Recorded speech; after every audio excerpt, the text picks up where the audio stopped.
You pushing me like that for? You absolute bellend. Because of your attitude. You're a bellend. You're a bellend. Get off the ramp. Move over there, please. You're a bellend. For emergency vehicles, get off the ramp. There's no yellow box here saying I can't block it. You're a bellend. Move out the way. I'm quite capable of moving out the way of vehicles by myself. Move out the way. When there's a vehicle coming, I will move out the way of the vehicle. Vehicle coming. Move. Yeah, it goes up left hand side, doesn't it? Move out the way now. I told you where the boundary is. Come on then. Don't act like a knob. You're the one pushing me. Yes. I know I'm on the pavement and I'm on here now and you still pushed me. You still pushed. Welcome to one of the boldest audits we've seen yet. Right outside Peterborough Police Station, Auditor Proletariat is about to show exactly what happens when citizens know their rights and the police push boundaries, literally. From the very first second, we see tension brewing, officers storm out, physical confrontations erupt, and lines are crossed before any identification is made. It's a masterclass in standing your ground legally and calmly. Stick around, because what looks like a routine filming quickly turns into a drama-filled showcase of authority misused, boundaries ignored, and rights defended. You won't want to miss the shocking moments ahead. Hello, both you sergeants, my f***ing ass. You wait till your inspector gets hold of this. F***ing dickhead. Is there an inspector on duty at the station today? There'll be many inspectors inside. Yeah. Well, I've just what I believe to be assaulted by two sergeants. Okay. So if you can get an inspector out, I'd love to report that to them. I'm happy to show them the footage. There was nothing saying that it's private property, no unauthorised access or anything like that. Of course, do you want? I'll talk plainly. Yeah. I won't walk around. Okay. There are different people who audit and things like that. Sure. Sometimes people try and push buttons like that, so I'll just speak plainly. Yeah, that's cool. No worries. I get there's nothing there. Yeah, we've just got a simple barrier. There's no fence in there. I can appreciate that. And let you know at the moment now, this is private property. I'm sure you can appreciate we do have to keep areas secure, as secure as can be. It's not very secure without a fence there, but that's well, exactly. I mean, there's a big old footpath coming up from the grass verge there. In fairness, I'd say you probably do know this is private property because it is a police station. Right here is where the situation escalates. A sergeant lays hands on Proletariat before even identifying himself, a clear breach of ethical protocol. Notice how calm Proletariat stays, stating repeatedly that he's walking away. Legally, that should end any physical engagement, yet the officer continues shoving. This isn't just rude, it's a textbook example of overreach. When Proletariat swears out of frustration, the sergeant's response is dismissive and condescending. This VO highlights a crucial lesson: authority doesn't give anyone the right to bully. Public accountability exists for a reason, and here, it's being tested in real time.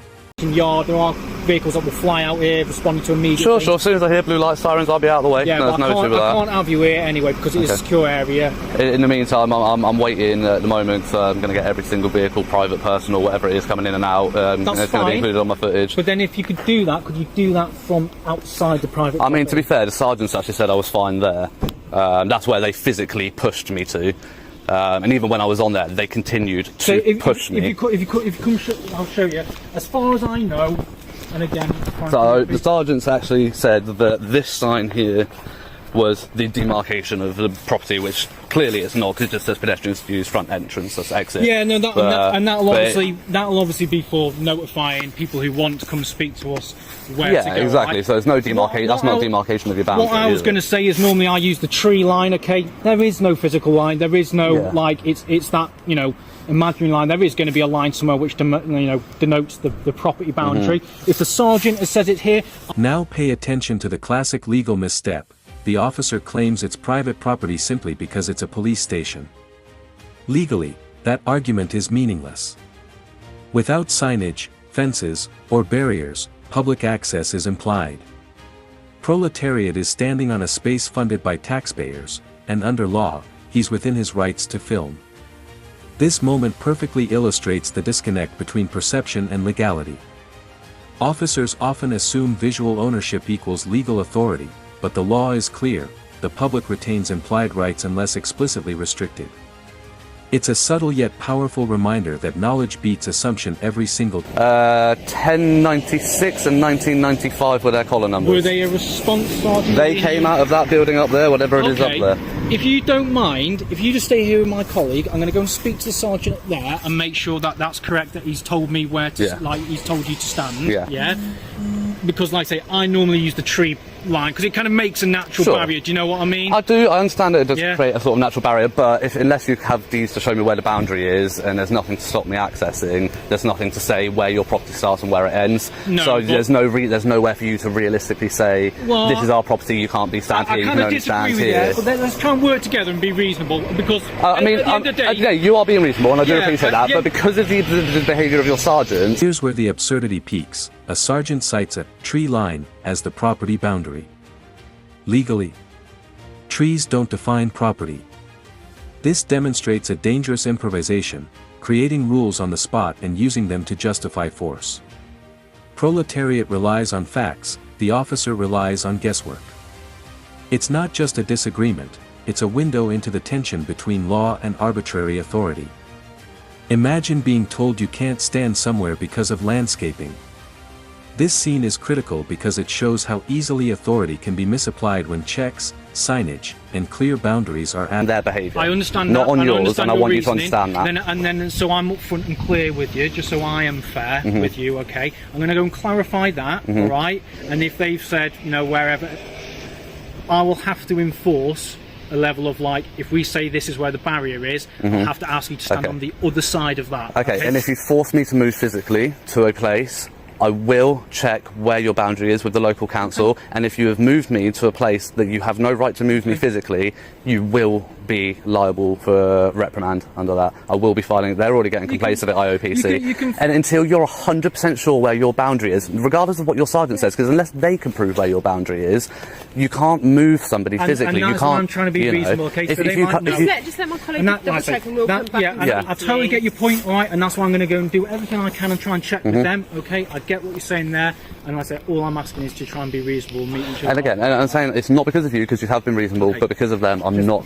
Plainclothes officer openly admits he doesn't know the exact property line but is ready to physically move proletariat once the sergeant gives the go-ahead. This is not policing, it's improvisation with real-world consequences. You can't enforce a non-existent rule. Proletariat is spot on, unless the council has defined this line with legal backing, no one has the right to push or remove someone. This moment underlines a key principle: authority requires knowledge, not assumption. Officers are tasked with enforcing the law, not inventing it on the fly, and this interaction exposes the gap between procedure and personal Maybe. Okay, on that then, right, I hear you saying maybe. At the moment, I'll leave you here, alright? Please don't do that, alright? Got no problem with you filming public, saying that's public, okay? Got to understand that's a working yard. There's also sensitive information. There's people here, whether victims or suspects, that we can't have you going and seeing. Normal as a member of the public, that is private, okay?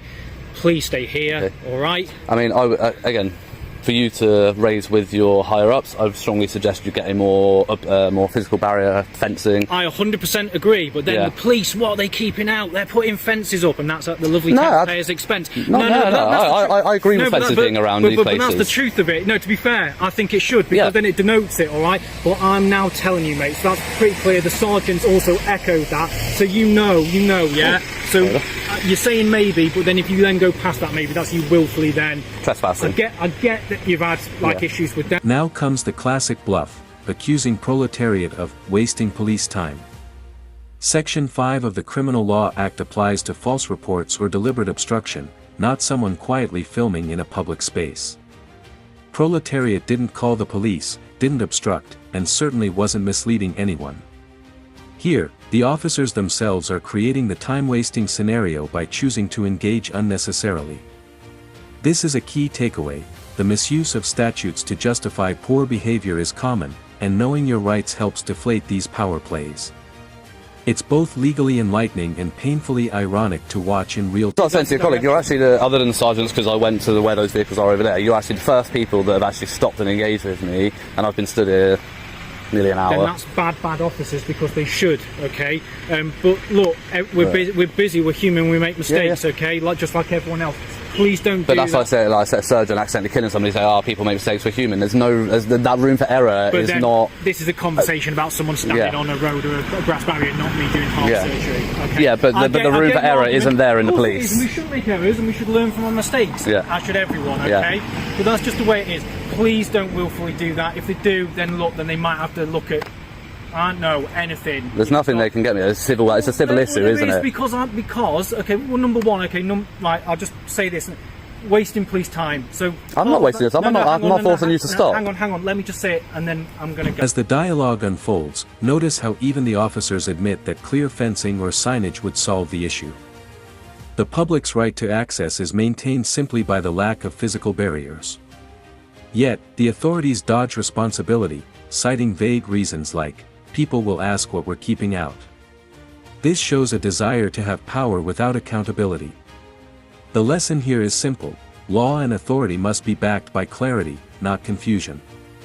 Proper signage or barriers aren't about inconvenience, they're about legality.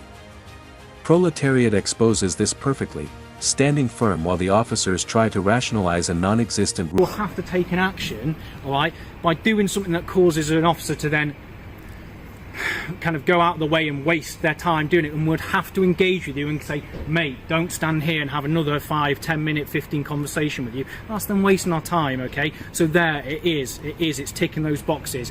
I don't think it would come to that, but it's just something we might have to do. Please just be reasonable, film the cars, whatever, alright? Just stay where you are, yeah? Please? Maybe. I'll leave it at that. Dude, just don't. Just be sensible. Maybe. Maybe. Can't stop with them making. Not saying. Why? Because I don't give it out. Why? I'm the public. I want to watch it. You'll find it. I want to like and subscribe. You'll find it. I won't try that on. Of this confrontation, the lesson is clear. Proletariat remained calm, legally sharp, and unshaken, while the officers retreated with their authority challenged at every turn. From improper use of force, bluffing over, wasting police time, to imaginary property lines, this case highlights exactly why knowing your rights matters.